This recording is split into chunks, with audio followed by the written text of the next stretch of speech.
everyone, I'm Khadija Mukrim, I'm UM6P student here, and today we are here in a special program of the UM6P studio where we're covering the third edition of the Science Week. Here today we are glad to have among us our brilliant guest with Mr. Raphael Liogier. So we would like to please let us know more about you if you'd love to. Know more about me. I guess on a scientific point of view, you want to mean. You know? Yeah, exactly. Okay. And so my specialty, if I can say, is I work on belief, on what is a belief, and more exactly, the difference between knowledge and belief. There is a part of philosophy that is called theory of knowledge. It's like, how do you assert that something, or you prove that something is true or untrue? Is it knowledge? Is it just a belief, etc.? And I started my career working on religious belief, because when you think about belief, the first thing that comes to mind is like religion. People believe in religion. And so I worked on that. I created a research center that is quite an important research center in France that was called Religion Watch, Observatoire du Religieux. We watch what is happening. And in 2015, for instance, I was the first expert to be auditioned, to be interviewed by the French government and the French Parliament about the very sad terrorist attack that we had in France at that time in 2015 in Charlie Hebdo attack, because it was the only research center that has actually worked on the profile of those people. But step by step in my career, I was interested in scientific belief, because it's interesting, because scientists, they are supposed to be rational, so to not believe but have knowledge. And I try to show that, in fact, scientists, like everybody else, they have belief. But what is worse is that they have belief, but they think they are knowledge. But they're not, because their knowledge and all their knowledge is actually grounded into some belief, and they forget that they are belief. So there is a word in science to talk about those basic belief that you don't demonstrate at all. It's called a postulate. And you can't have logical developments and things like that if you don't have a basic postulate. You know? For instance, in geometry, because you are in architecture, you need to have the postulate that there exist straight lines.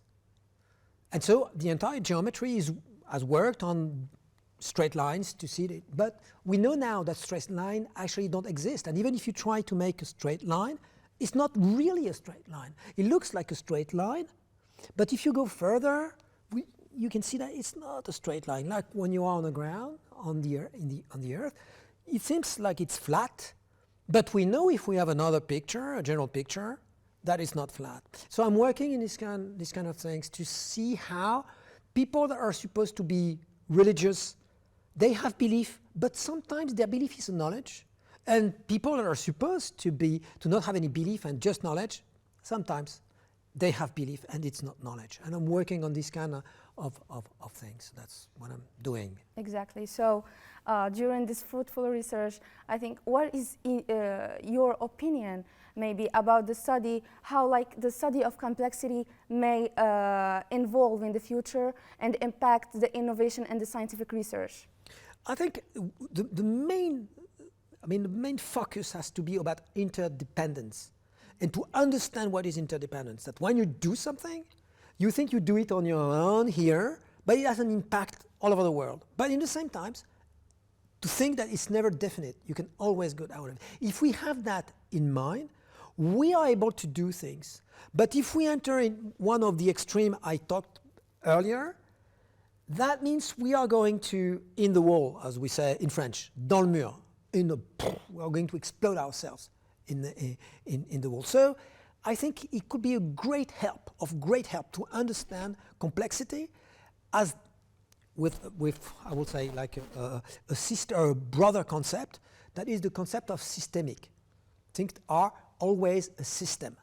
They always work in system. If you want to heal the heart, it might not be the heart that you have to focus on first, because if the heart has a problem, it may be because the liver has a problem, because it's a system, a complex system. So you might have to act on the lever rather than on the heart. Well, if you don't think about complexity, you will try to be obsessed by the heart, and in fact, you will make things worse. That's the same with ecology, that's the same with sustainable development. We have to understand the complexity of the thing. For instance, in a city is a complex system. It's one of the most complex systems on the human being point of view. And a city, if you want, for instance, you have violence. You have violence, we have that in France, in a suburban part of the city. And because we have violence in the suburban part of the city, if you want to find a solution, maybe a very immediate solution, but it doesn't involve complexity, you just send the cops. And of course, immediately that works because people are scared and you have people with guns and cops, policemen everywhere, and that, of course. But it doesn't solve systemically the problem. And so if you do something else, for instance, you decide that, you have tax in France, like in Morocco and in the US, everywhere in the world you have tax. But you decide like, if a company goes there in this part of the city, in the suburb, it will not pay tax. Or it will pay like half the tax it will have elsewhere. Up to the time you propose that, you'll have everybody that wants to be in the center of the city where it is more beautiful and there are restaurants, everything, etc., etc. But if they go there, they will not pay, they'll pay just half the tax. And so just the fact that the companies will go there, that will make jobs, that will make restaurants, because of course there are people that have money that works in the company, etc., etc., etc. And step by step, it will change the ecosystem.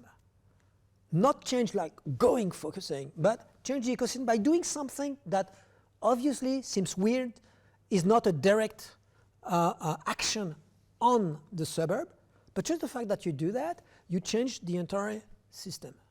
That is what we always have to keep in mind if we want to improve our society and if we want to avoid the worst. Well, it was definitely a very fruitful conversation, as we can see now that complexity exists everywhere, maybe as we've mentioned it in numerous fields. Thank you, Mr. Raphael, for answering generously our questions and even questions that I've had before. Thank you so much for having us. Thank you, shukran. Many shukrans. Thank you so much.